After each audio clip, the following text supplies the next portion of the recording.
Hi everyone, welcome back to round 2 of FNM Modern at GameSwap, brought to you by Top Deck Productions. For this round we have some more Grixis, but also some nice Bring to Light Scapeshift out of Robert Meadows.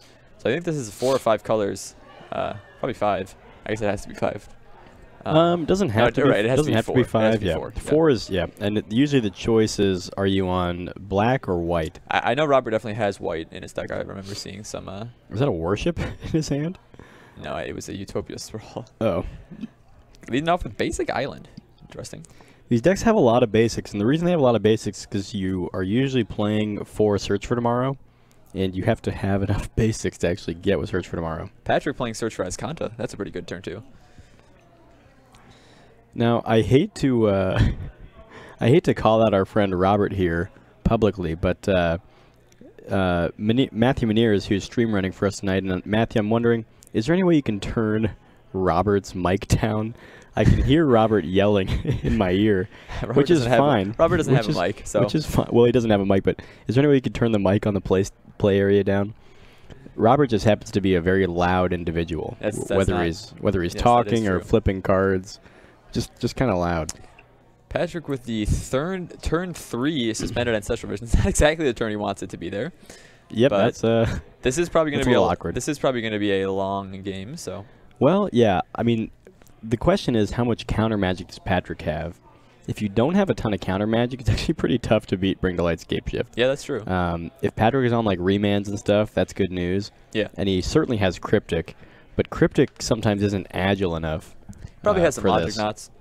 Yeah, probably. Hopefully 1 or 2 logic knots. But if Patrick just sort of whiffs on counter magic, this can actually get away from you pretty quick. Yeah. Robert does have a Cryptic. It's one of the advantages you get by branching out into other colors in your Scapeshift deck.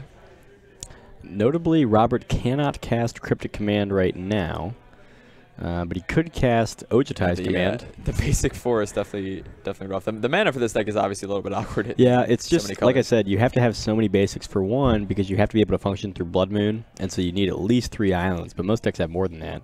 But you also want to have enough basics at every stage of the game to get a land off Search for Tomorrow. Yeah, Goober, thanks for the gifted subs. We definitely appreciate it, man.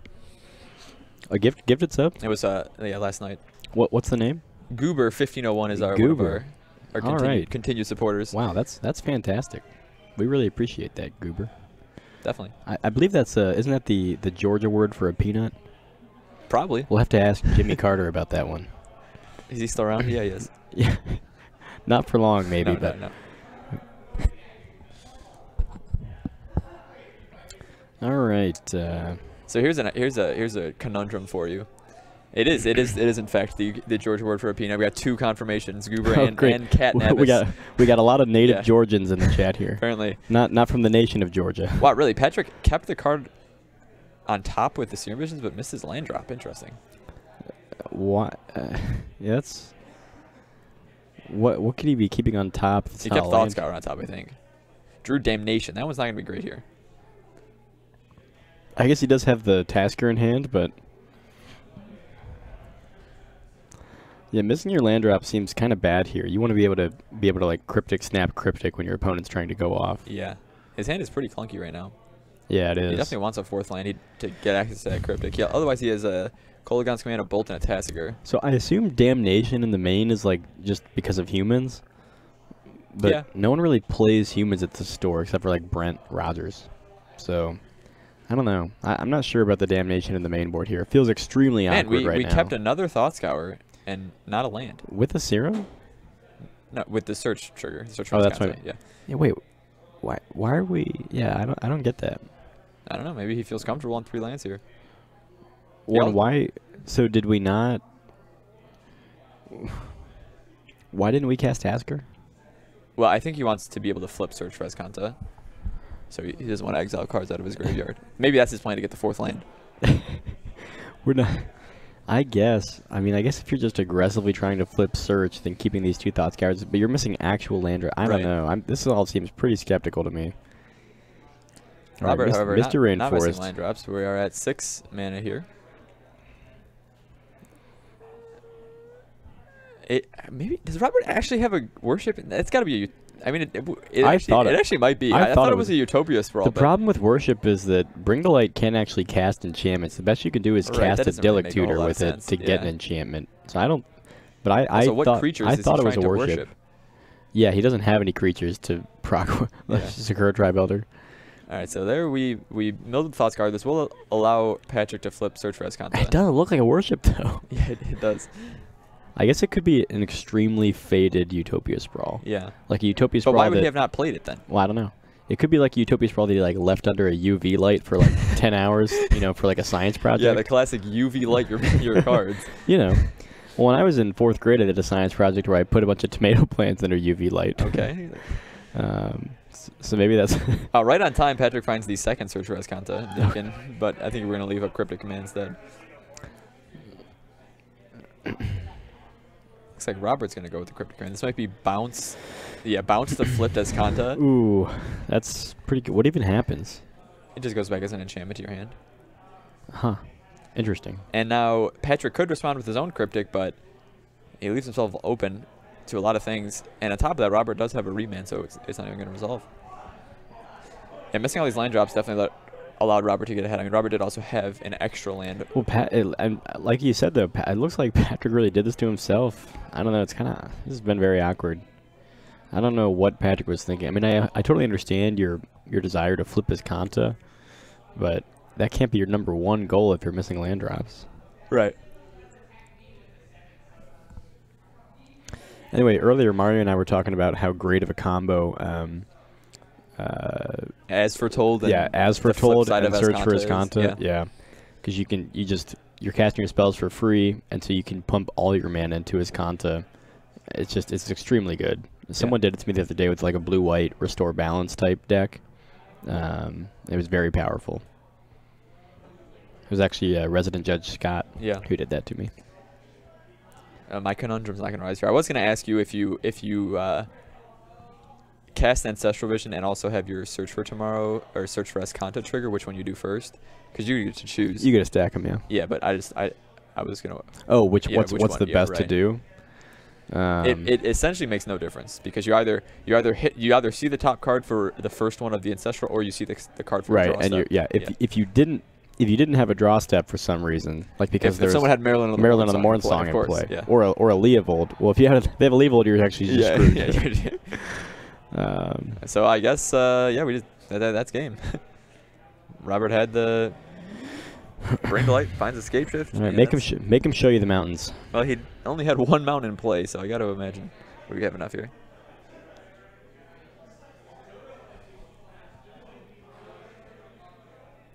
Yeah, missing those line drops definitely hurt Patrick here. I mean, I don't actually think he had another counterspell in hand regardless, but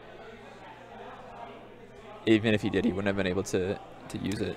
So put Patrick to 1 life, which is, keeps him off fetch land. I guess that's good. We only did 18 damage and Patrick was at 19. So. Oh, wow. Patrick just drew Field of Ruin, which is super relevant here. Like he needs to get the only... Right, because otherwise he's just dead to Robert playing another mountain. Yeah, so if we Field of Ruin the Valakut, that's pretty good. I think he probably has to do that. The question is, does Robert have like Electrolyze or Bolt? He may. I think Robert has Chase the Mind Sculptor in hand. He could also always close it out with the Sakura Tribe Elder. He could. He definitely could at this point. So I think that if Patrick is going to Field of Ruin, he should do it in the draw step. Probably the most correct time to do it. I don't know. Robert could play an Atarka's Command to put a land out at instant speed. Right, and not do 3 damage to Patrick. No, well, he's obviously playing around the Manamorphose Dramoka's Command. Oh, so you'd have to be putting to the prevent land it, right? Yeah. I guess you could play Savage Summoning Sakura Tribe Scout with a Fervor in play. But then you would just swing it. Wow. So instead, Petra's going to bounce the Valakut? That also, I mean, that doesn't really do anything. Well, it does time. I mean, because Robert can't kill it. He has to play the Valakut No, because now he just plays a Valakut and then plays something that lets him get a land. Oh, well, Is it like search for tomorrow, right? Try yeah, like hard. In fact, you can even another just bring to light. Yeah, you can just bring to light into search for tomorrow or something. Yeah. Definitely think you needed to destroy that there. Yeah, I don't know if Patrick didn't think of that. I didn't think of it when I first happened. So. Yeah, so Robert... Yeah, Patrick definitely does not realize what this is going to do. Well, that's a big misplay. I also hadn't considered it. It seemed like a weird line, but when I thought of it, I'm like, oh, that's fine. Yeah, we're going to Farseek, yeah. Yeah. Yeah, Patrick's not Field of Ruin on the Valakut there was definitely the right play. It was a neat line. I see what he was doing. Yeah. But yeah, that's... You lose to second Bring of Light or any land spell. I suppose he loses... Wait, does Search for Tomorrow find any land? No. Okay, never mind. Then. Only finds basics, and Farseek only finds a non-forest. The Robert actually had an illegal card in his deck. He had a Transform Search for Escante in there. You can't do that. Yeah. Actually, you can. You're allowed to have it backwards? Well, the rules on that are all kind of... You can play... You don't have to play with checklist. There's no rule stating you have to play with checklist cards. But can you have it flipped the wrong way? If it's flipped the wrong way, when you draw, I think you just flip it around. I don't think there's a rule that actually governs. I mean, you shouldn't be doing it. You should be trying to not have that problem. But it's not like you.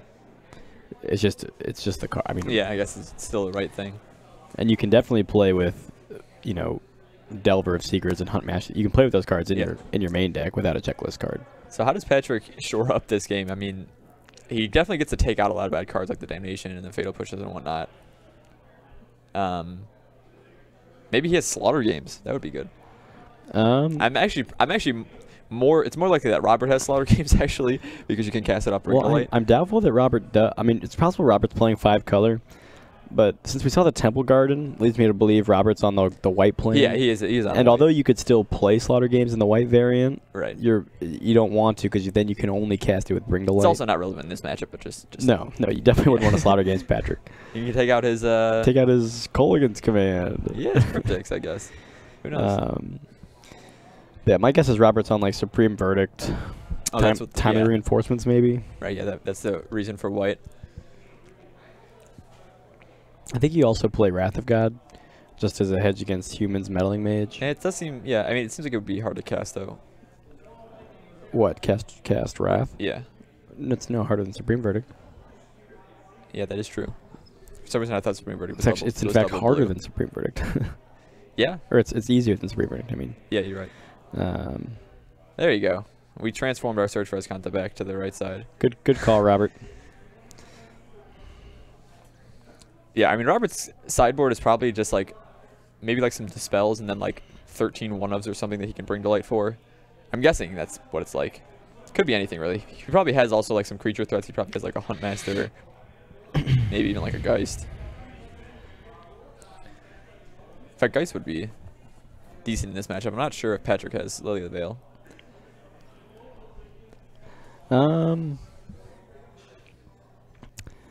Yeah, I don't think I don't think Patrick has Lily, and I don't think Robert has Geist.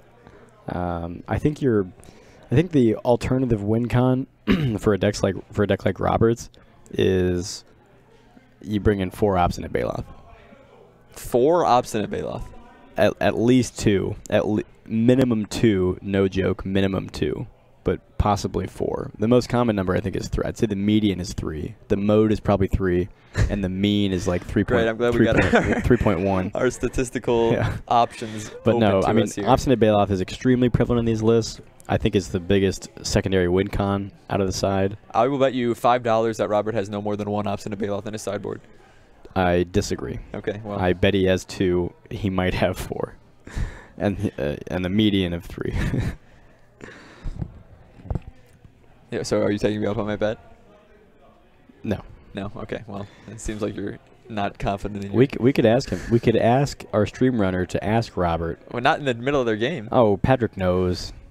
Nobody... Okay. Let's just see what he says. Matthew, can you ask Robert how many Obstinate Baloths he has?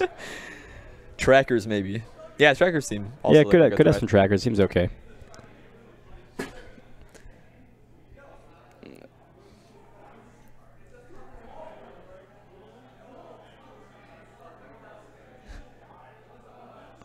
I think Robert's going to send his list to us, maybe. Oh, okay. Yeah, Robert's pulling out his phone to. I mean, he might be texting me. He could text me. Can we tell Robert to text me? Is that a legal move? I don't know. 2. Wow. All right. Okay, just 2 bailouts, folks. Just 2. But like I said, minimum of 2. I guess I would have lost my bet. Good thing you didn't accept it. Yeah, always a minimum of 2. A maximum of 4. So I've seen people play 5, in fact. Really? Do they have their clever impersonator that they can copy another option bailout with? Clever impersonator's a hell of a card. I'm actually surprised that card doesn't see a little more play in Modern. I mean, I know it's 4 mana. Clone effects are not super great. Oh yeah, Phantasmal Image is terrible. I mean, beyond that. Okay, Metamorph. Do people play Metamorph? Phyrexian Metamorph. Not only is Phyrexian Metamorph played heavily in Vintage, but also Phyrexian Metamorph is played in Modern. It used to be played more, but it used to be in like Tezzeret decks, and used to be able to like play it in sideboard of Twin and stuff too. Giambe95, thanks for the follow. Yeah, we appreciate it. You could also play Phyrexian Metamorph in like your Birthing Pod decks. It used to be really a pretty popular card. Kind of like Spellskite. It's sort of fallen out of favor. Yeah. I think Spellskite's back in vogue right now with a lot of people playing Bolts. Boggles. Yeah. Well, we Bolts and Boggles. Bolts and Boggles. Yeah. 2 reasons to play Spellskite. So it looks like Patrick is taking a mulligan. Robert's hand, I saw he had Search for Escanta, which seemed great in this matchup. Now, I have a question for you. Is Spellskite a portmanteau of spell and skite, or spells and kite? Spells, kite. Definitely spell and kite and skite. Yeah, well, you never know. Or maybe it's never mind. What does skite mean? Anything? Probably not. Kind of like Sprite. You know, a little bit like Sierra Mist, but I was thinking more like Spell Stutter Sprite, but yeah. Because when I think skite, I think skirt, as in like, you know, to skirt off, like to scuttle, to minimize. Spellskite looks like something that would scuttle. Oh, okay. Well, actually, the word skite means a sudden glancing blow or impact. Okay, that explains that's a lot. Pretty good. But it could still be spells kite. Think about it. Because well, it's like a lightning rod for spell. You know, sort of like when you fly a kite. Sure. It's actually just a brilliantly named card. It's a double entendre through and through. You know, like Benjamin Franklin when he was flying his kite, you know, and it got struck by a what? A lightning bolt? Probably. Allegedly. Allegedly. Not sure if that's probably true. didn't happen. Yeah, that seems unlikely. Apparently that's how we discovered electricity. Yeah. I'm not sure that's the case. I will say that the thing about, was it Newton with the apple falling off the tree? Yeah. That actually makes a lot of sense. It's if you didn't know anything about, you know, modern physics and gravity, and you were sitting under a tree and an apple fell off, you would be like, what? Why? This apple just sprung to the Earth's surface. What happened? Yeah, that would be a weird one. And something's pulling it. You know, the something is pulling it. Very intuitive. I don't think he alleges that happened.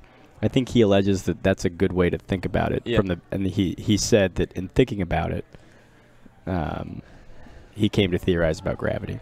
So we had a young Pyro here from Patrick. I think that's going to get remanaged. Oh, he doesn't actually have red mana. Never mind. Yeah. We can't really do anything right now except Spell Snare. And we also have Snapcaster Mage, which we could Snapcaster Thought Scour here at the end of turn if we want. That seems bad, but I guess if you need to... Robert on the Hallowed Fountain double basic mountain mana base. That's an interesting one. So it's actually kind of bad. Robert can actually end up in a place with these multicolored Valakut decks, the ones that aren't just red-green. You can actually end up in a place where you can't Scapeshift. If Robert has too many land drops that are mountains, you end up in a real bad spot. So Robert remanded the Thought Scour there, let the Snapcaster resolve, and now Patrick's hand is triple Kolaghan's Command, Young Pyro Spell Snare. He can't cast any of the red spells without any red source. Very unfortunate. Here's a Fetidity, though. That seems like a great land in Robert's deck. We're floating 2 red to play Search for Escanta. I don't. Why did we float 2 red? I don't get that one. Oh, because he had Mystic. It's because he had a filter. Right. So he was. So what he was actually doing was using one of the red to. Yeah. To cast the Search for Escanta. Sure. So he didn't have 2 red. He actually misspoke there. Yeah, he said floating 2 red. Yeah. He did not have 2 red. Right. Yeah, that's actually incorrect. You're right. Yeah, actually, Judge, someone call a judge. No, technically speaking, yeah, he was not floating 2 red. That's actually completely erroneous. He was tapping 2 mountains, but not floating 2 red. Luckily for Patrick, he found a red source. If I were Patrick and I had been as quick as you to think about that, I would have just scummed my opponent to death right there. If you're going to make your stupid play, well, thankfully you weren't Patrick. But yeah, he did not float 2 red mana, folks. Do we think Snapcaster's going to get there this game? Just by itself? Yeah. Unlike get where? To Robert's life total to 0. Oh, okay. Maybe. Here's Young Pyro. I'm not sure the triple Kolaghan's command are any good in this matchup. Like, they're not bad, but I think great. making your opponent discard's not bad. Their other modes don't seem super relevant. Well, I think Shock in your face is okay. Right, that accelerates the Snapcaster But clock. getting your Snapcasters and Pyros back seems okay, too. Then it's like, what are they dying to? Yeah, exactly. Well, the Supreme Verdict that allegedly Robert has. Well, I'm not sure he kept that one in. Here's my thing about this Bring to Light. It seems very hard to navigate. You have a lot of lines all the time, and like I wouldn't know what my role in this matchup was. Like if I'm Robert, do I want Supreme Verdict? Am I worried about my opponent's Snapcasters and Gurmag Angle? Like it's not really a creature deck. And yes, that's what the win con is, but I can also die to Creeping Tar Pit after I Supreme Verdict. I would just think like if I were Robert, I would just want to bring in like 3 Dispels and call it quits. So Search for Escanta likely going to resolve here. Are we gonna get that? Are we gonna get the double search turn? Search for Escanta and Search for Tomorrow? Oh, search there squared. It is. Robert has a lot of stuff to find in this matchup.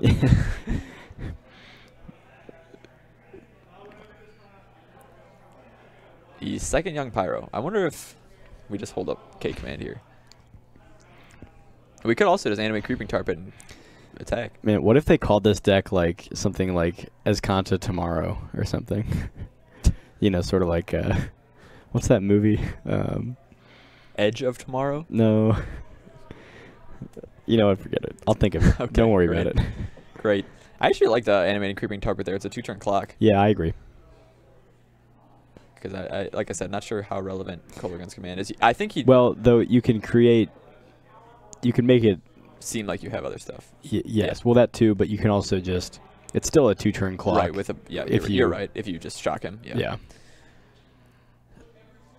Because Robert, I think, does have Bring to Light here. Is that a basic Plains in Robert's hand?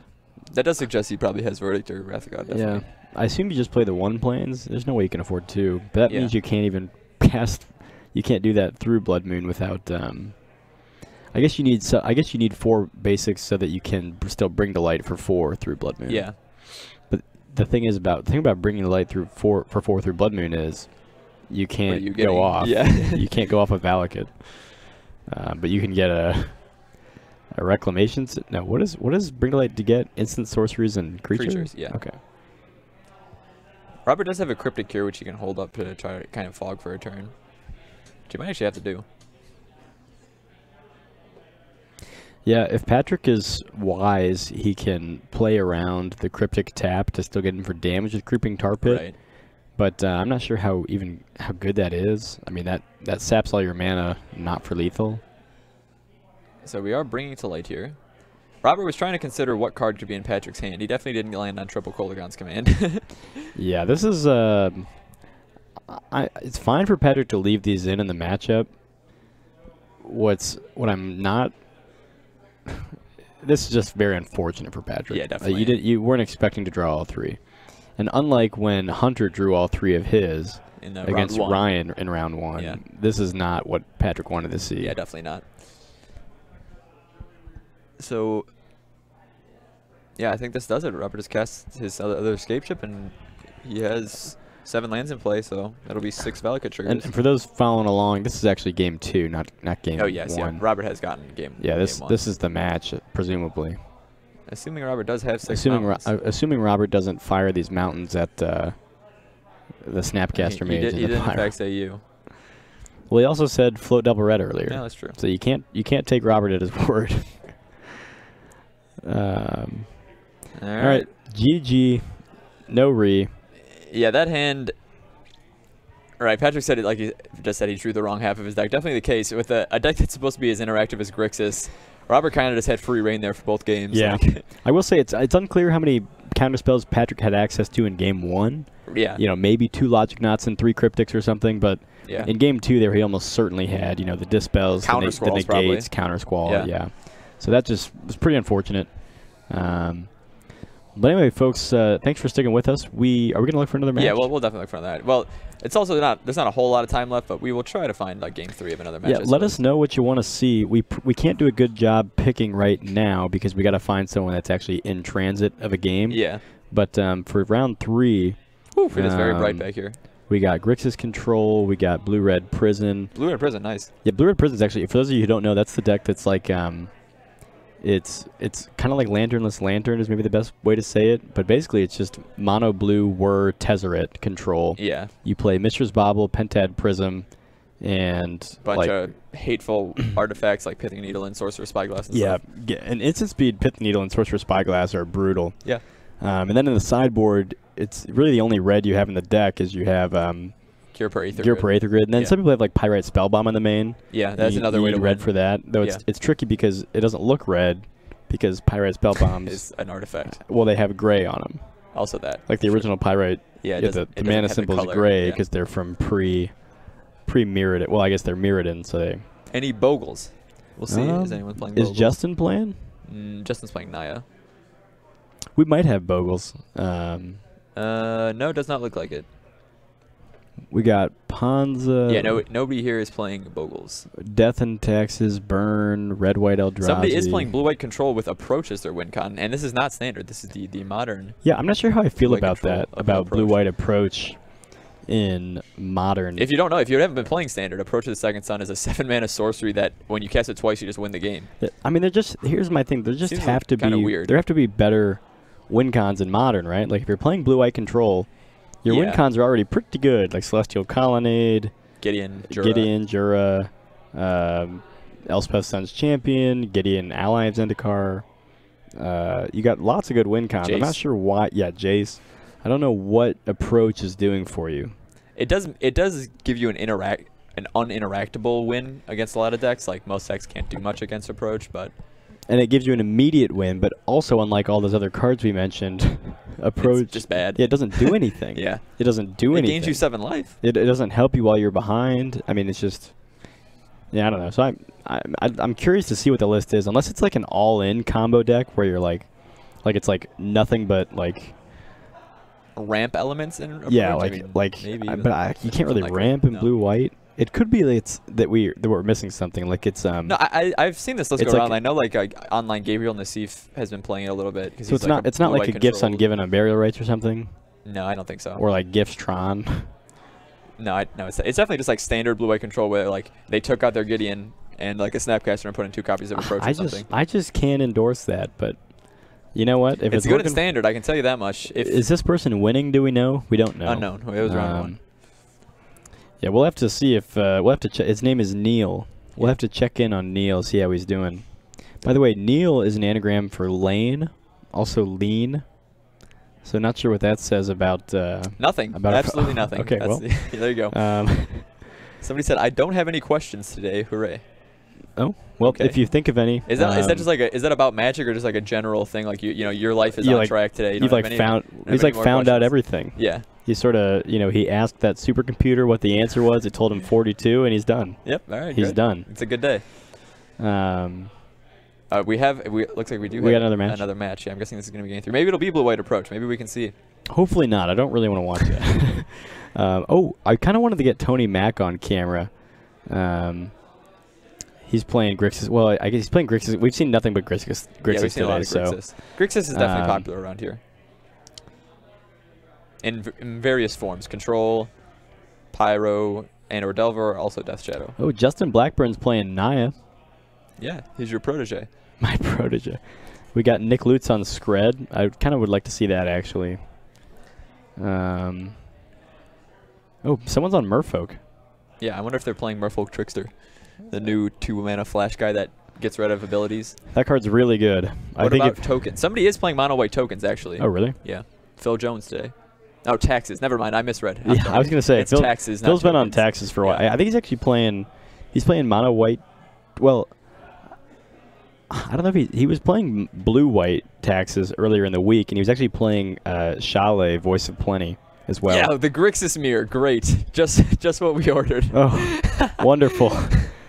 So we hope you guys like Grixis. Round 1 Grixis, round 2 Grixis, round 3 Grixis. This is round 2.5. That's right. Yeah. That's right. But yeah, the most tokeny things that people are playing is Mardu Pyromancer, which is not super token focused, but. Well, it looks like Tony got game 1. Yeah, interesting. This is actually game 2 we're going to? Yeah. We're going to be here a while. Okay, yeah. Folks, if we get sick of the Grixis, we might just cut this one off and take a little break. Yeah, maybe. Andrew Teft is on Espergorios. So I kind of like to watch that. Is Grixis the most powerful wedge? No. Well, Naya is obviously the most powerful. Yeah, wedge. Naya by far. Naya, yeah. But they're all good. I would say they're all pretty good in Modern right now. I think the best one in Modern right now might be Jeskai, but it's kind of a sleeper pick right now. I'm not a huge fan of Grixis. There's just some things Grixis is not good at dealing with. One of them being enchantments. Definitely. If your opponent plays like a detention sphere, a sphere of safety, a Gideon's, a ruined hail, anything, a hive mind. If your opponent plays a hive mind, you probably already won. So you probably don't have to worry about that one, but you can't remove it. That's true. So I've been concocting some ideas lately of how to use hive mind to make your opponent like basically force themselves to lose the game in some way. There's a lot of ways you can do it actually with hive mind. Well, yeah, forcing them to cast spells that. Well, that was the old. You might not know this. That was the old secondary win condition in Amulet Titan decks. Oh, where you cast Pact. Yeah. Yeah. I mean beyond just casting Pact, like having them cast spells that forces them to lose the game. Oh, right. Like giving them a Lich's Mastery. Yeah. And then Dramoka's commanding them. Yeah. Like that was one option. Also, forcing them to cast the card Never-Ending Torment, and then giving yourself hexproof so they have to target themselves with it. That's it. That's an epic card from Kamigawa for those who don't know that every turn it's the only card you can cast, and every turn you have to exile cards from your library, but you have to target a player for it. So if you somehow get your opponent to cast this card, it makes it so that they can only cast this card for the rest of the game, and if they can't target you, they have to just exile their entire library. So that's kind of my goal. I'm going to try to set that up. So I have a question for you. If you are playing against Storm and you're worried about losing the match, but things are heading towards time and you want to try to stall it out, and your opponent's storming off, and in between while they're storming off, you cast Bitter Ordeal. The Gravestorm card? Yes. Okay. You cast the Gravestorm card. Maybe you had to flash it in because it might be a sorcery. But then you try to properly resolve Gravestorm. So you have to shuffle their library every trip. Causes you to shuffle your library for each iteration. Can your opponent give you a slow play warning, or can you just tell the judge, "Sir, I'm not sure. I'm resolving the spell appropriately." That's also like the card Mind's Desire. Like you have to shuffle your library after every use of Mind's Desire. I'm not sure. Yeah. So the Grixis Mirror, both players led off with Basic Island. Hunter went with Opt. Tony went with Thought Scour. I like Opt more than Thought Scour, but Thought Scour does fuel Delve though. That is true. I'm not sure if either player has a Delve threat in hand. I can't exactly see, but looks like we got a collective brutality. Brutality seems fine. Just one mode going to be the duress Take effect. the K command. Yeah, it's all we can the take. only legal target. Again, Hunter with the great hand. Yeah, these I think Hunter has three cards in his deck. He has Jason the Mind Sculptor, Kolaghan's Command, and Snapcaster Mage. He showed up with 23 lands, 10 snaps, 10 Jaces, and 20 Kolaghan's. Yep. Apparently that's all you need. You could win a lot of matches that way. Yeah, definitely. I was thinking the other day, how many matches could I win with 20 lands, 20 Wild Nakatos, and 20 Bolts? Yeah, probably quite a few. Probably quite a few.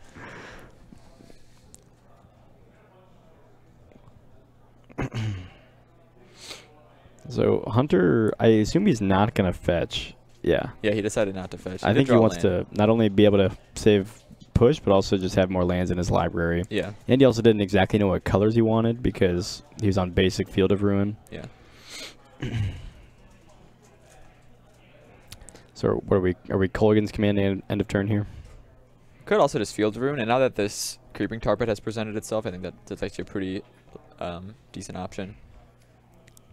Looks like Tony has a Disdainful Stroke in his hand. So that'll actually counter a Jace if we try to Jace. I don't think that Hunter will try to. It looks like Hunter's actually doing nothing. We're just getting to tap Steam Vents. Yeah, that seems fine. Yeah, one thing with hitting the creeping target here is that it does actually give Tony access to 3 mana. Right. Since you do get the land untapped. We might see this go for a long time. Well, we're probably going to go to time if that happens. This matchup didn't used to be much of a thing before Kolaghan's command and before the Khans of Tarkir fetch. Grixis was not really much of a thing before Khans of Tarkir because you didn't have Polluted Delta or Bloodstained Mire. Yeah. There was a deck like 4-color Cruel Control, but you played like Misty Rainforest and crap. For the longest time, the most atrocious 3-color control matchup to watch was it's been Jeskai versus Jeskai. Yeah, definitely. That's a grindy one. Yeah, and this one, this might be more interesting in some ways, but at the same time, I might get really sick of this. Like Snapcaster Kolaghan's has a lot of lines, but it's just like so.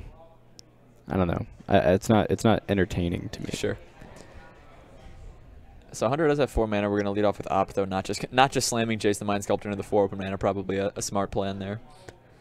See, I'm not sure when a player is going to be able to, you know, have the confidence to make the first move. Definitely. That's the thing with these control matchups is you have to be willing to make the first move at some point.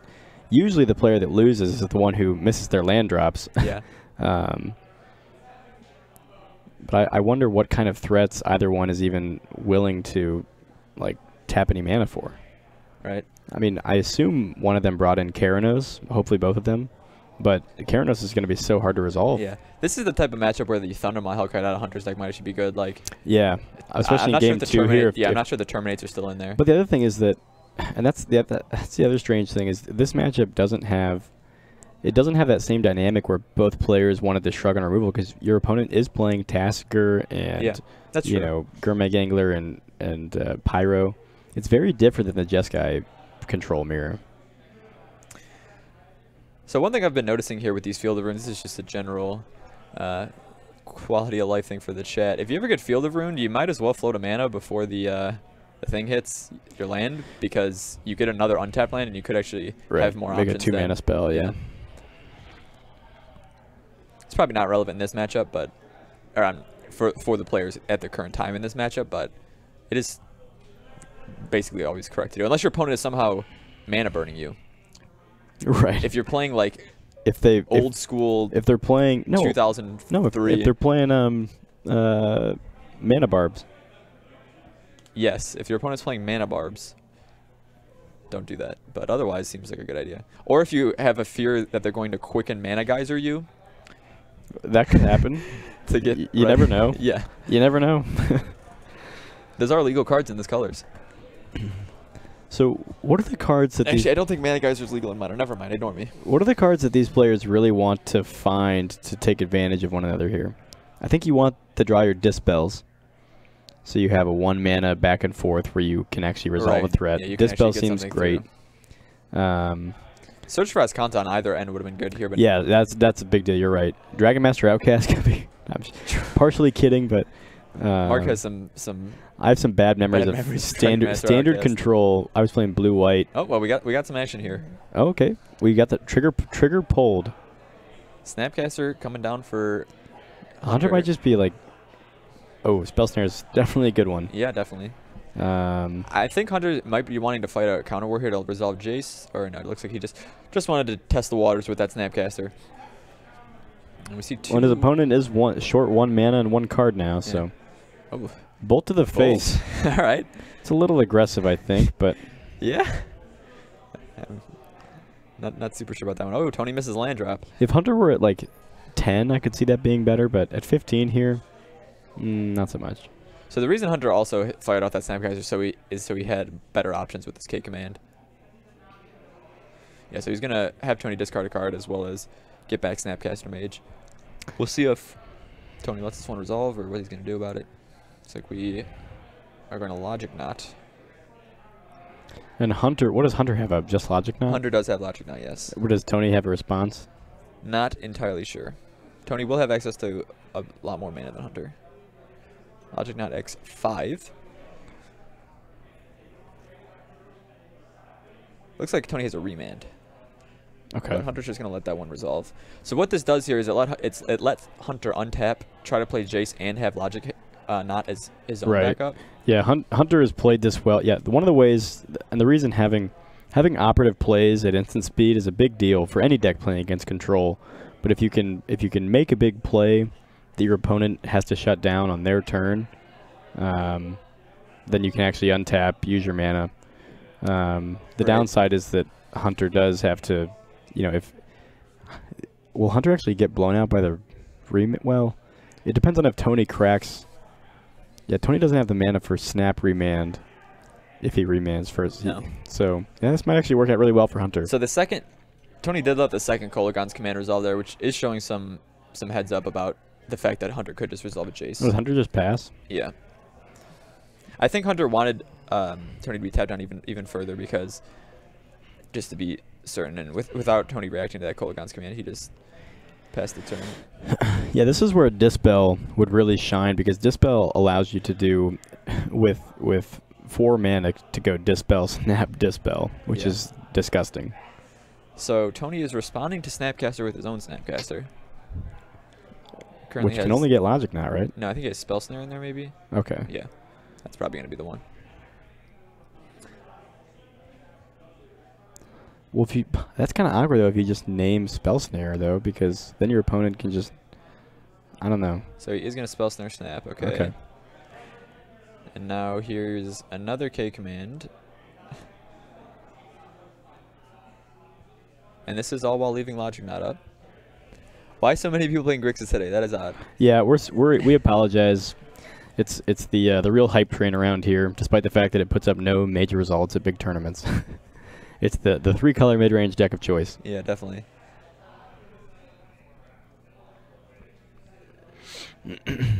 Though I will say that the best way to beat humans right now, by far, is a Snap Bolt deck. Like, by far. Humans has a pretty good matchup against basically everything except a Snap Bolt deck. Alright, so this is exactly what Hunter wanted. Tony's tapping out for the Cryptic here on his own M-step. Hunter can Logic Knot this, and then untap and resolve Jace.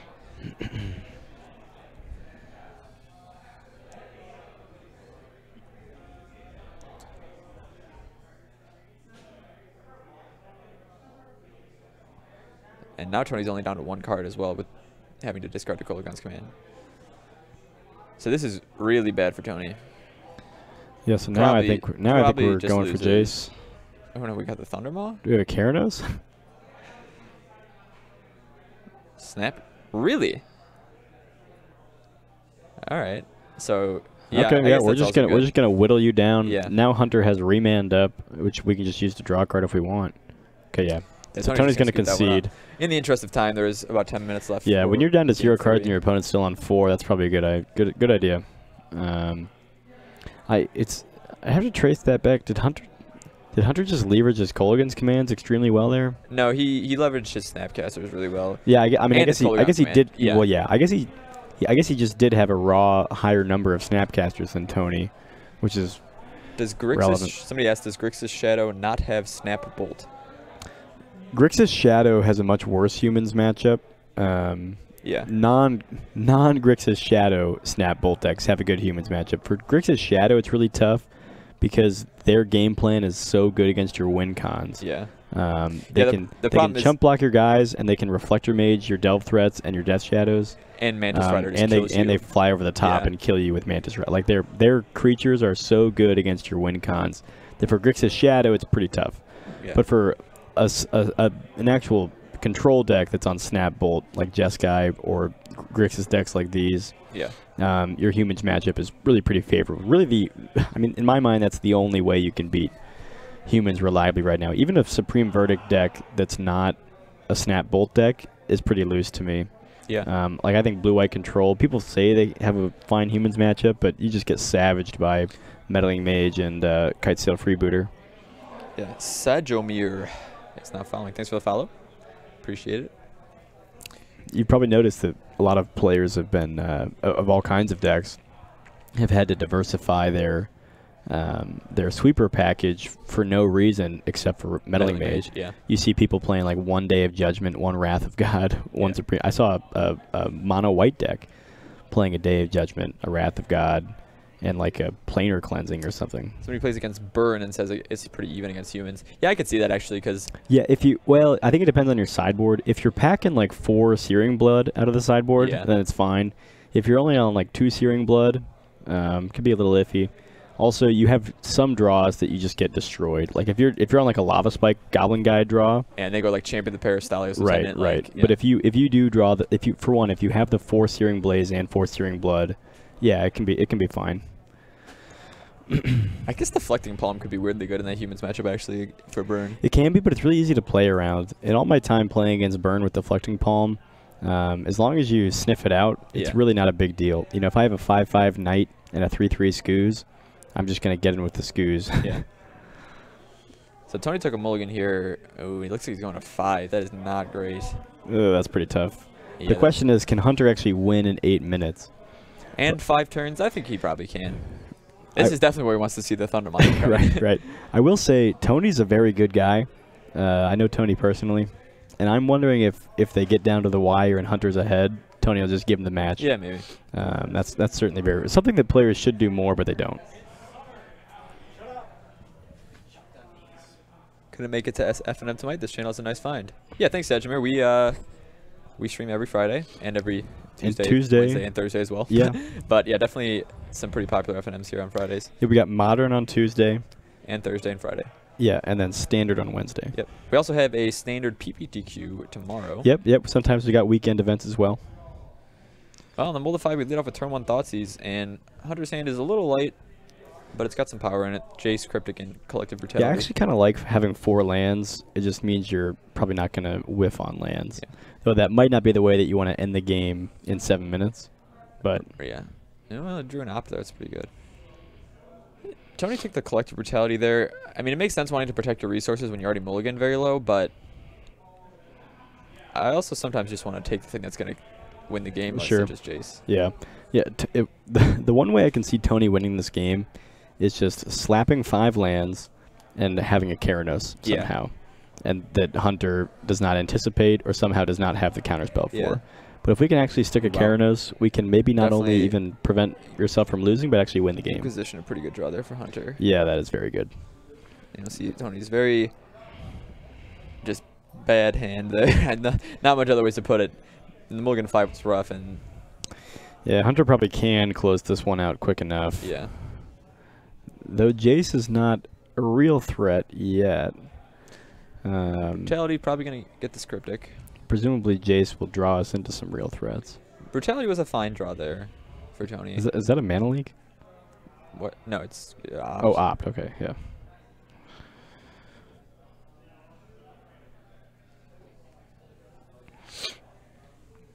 So we took Cryptic. The problem, I guess, if Tony draws like a Delve threat, that would be decent. I'm not sure if he actually has black mana yet. I guess Hunter doesn't have great using Jace on the one Delve threat that he plays to unsummon, it's pretty good. I mean, Tony's only got 3 cards in the yard. Right. So I don't know. I'd be really shocked if Tony had a series of draws that could get him out of this. Yeah, I don't know. Looks like we're just going to Snapcaster Opt. No, Inquisition. Oh, okay. Get the Bolt. Yeah, so taking the Bolt, allows you to get in for damage with Snap. Tony conceded the last game at like turn 12 or whatever when he was in this situation. Ooh, that was a good draw. that is a good top deck. Tony actually ahead on life totals here. Yeah. Yeah, I think it's 16-14. That's my understanding. So he did have black mana. I guess that's a Flood Crypt there. I couldn't tell. Did you draw something relevant? Doubtful. Just gonna pass. Pretty doubtful, but there's K command from Hunter. That's definitely a good one. Hunter loves these Kolaghan's commands. He may have cast more Kolaghan's commands than anyone I've seen. Folks, for those of you who missed it, in round 1 tonight, Hunter played against Jund, against a good friend of his. He cast maybe 5 or 6 Kolaghan's commands. Commands. At one time his opponent cast Inquisition on him, and Hunter reveals 2 Snapcasters and 3 Kolaghan's command. Yeah. He actually had them sandwiched. He had the Snapcasters on either end with the 3 Kolaghan's in the middle. Yeah. A Grixis sandwich, if you will. Hunter should be DQ'd for playing mismatched land. Should Tony also be DQ'd for playing mismatched land? Tony should be DQ'd for having this glare on his Field of Ruin, causing me to be unable to have known it was a Field of Ruin until just now. Interesting. So Hunter doesn't have black mana. Not sure how relevant that is, but yeah, probably not very. Hunter does have his own Field of Ruin he can use to get a swamp if he so chooses. Yeah. Which I think he should actually use here just to take out the Blood Crypt. It makes Tony only have 2 colors. Yeah. Yeah, that's what we're gonna do. Back to the deck, searching again. Though if Hunter gets a swamp, he can't cast Cryptic Command. That's true. Okay, we'll get the swamp though. I will say I do like Hunter's one unglued basic. Those are like some of my favorite basics are the unglued. Though unhinged are pretty sweet too. Not a fan of unstable. Pretty underwhelmed by unstable. Tony had the Sulfur Falls, baited him into it. It's a mana leak for Hunter, probably going to be relevant at some point this game. So is it 12-14 now? Not sure. Oh, Tony. Does Tony have his life total at 9? That can't be right. No, that's Dice has just been sitting there all game. Oh, okay. Die, I suppose. So Hunter with 2 counter spells. Logic Knot, Mana Leak, and also Kolaghan's Command, which I'm sure we're going to see Kolaghan's Command bring back a Snapcase right there. There's another Kolaghan's Command. Are we going to just make Tony discard? Best mountains are the red Mirage ones. Yeah, Mirage lands are pretty cool. Oh, the Mana Leak for the Cryptic, pretty good. Yeah, that was huge. There's Dot Scour, Mills, Jace. Oh God, he could have actually tapped out for that Jace there. Yeah. I'm not sure that would have been. Well, we had the Creeping Tar Pit coming back at it, so probably not good enough. But Ancestral comes off suspend for Hunter, but he does need to be able to close this game out. And there's not a whole lot of time left. I mean, the Snapcaster is going to be a good start. Yeah, pretty slow clock. But like I said, even if this gets to time and Hunter doesn't win, Tony's a pretty good guy, and he'll probably just probably give it to Hunter is my guess. Sure. The Mold of 5 on out of Tony is just very tough to deal with. Renwer20, thanks for the follow. We appreciate it. Hunter could also just start getting in with the Tar Pit if he so desires. Yeah. That's what we're going to do. Which actually, yeah, it's pretty bad against the Lightning Bolt. Because now we're actually down a land, which makes it harder for us to kill our opponent. He has another. Okay, follow-up Creeping Tar Pit's pretty good. Is that a third Creeping? Yeah, Hunter has another Tar Pit in hand. Are we swinging? Are we swinging with the Tar Pit here? It looks like he's thinking about it. He could also just play Jace. Nope, we're getting another Tar Pit. So he could have... K command? Yeah. Oh, wow. Tony's staving off the assault here. Okay, we'll remand it. Yeah, that seems good. Put you to 7. So now Hunter can just win with, like, Bolt. Yeah. If need be. Can Hunter fire up 2 Tar Pit? No, he only has a swamp. Oh no, no, never mind. If Hunter top decks a land here, he has a land. Yeah. So we can fire up both Tar Pits if we want. I'm not sure if that's desirable. It probably is though. You hit for 5. Well, Hunter knows about the K command. Oh, he also just has a bolt. Yeah. Oh yeah. Okay. So we bolt and then we swing for 5. Yeah, but he can't actually leave up Logic Knot. Oh man. Yep. All right. Well, folks, that's that was a quick one. That was a tough mulligan for Tony there. Yeah, very tough. Well, anyway, folks, that's about time on the round. So we'll be back for round 3 shortly. Hopefully that is the conclusion of Grixis. Yeah. If we see any more Grixis, we'll just leave. Yeah, we'll try not to get any more Grixis on camera. Although let us know what you want. The thing with Grixis is we feature it a lot because it just keeps winning and makes it to the top table. Yeah, it is a very good deck, and there are a lot of lines. And a lot of good players around here play it. So. Yeah. Anyway, let us know what you want. We got Red, Green, Eldrazi, Burn, Bring to Light, Scapeshift, Naya, Cheerios, Blue, Red, Prison, or Lanternless Lantern, as they say. A couple Sultai as well. Sultai, yeah, Chad Arthur Dirtle Sultai something. And Paul's also playing Sultai. Okay, yeah, Paul Corbel on Sultai. Walkers? Planeswalkers? Do we think we got Veraska the Unseen in there? Maybe.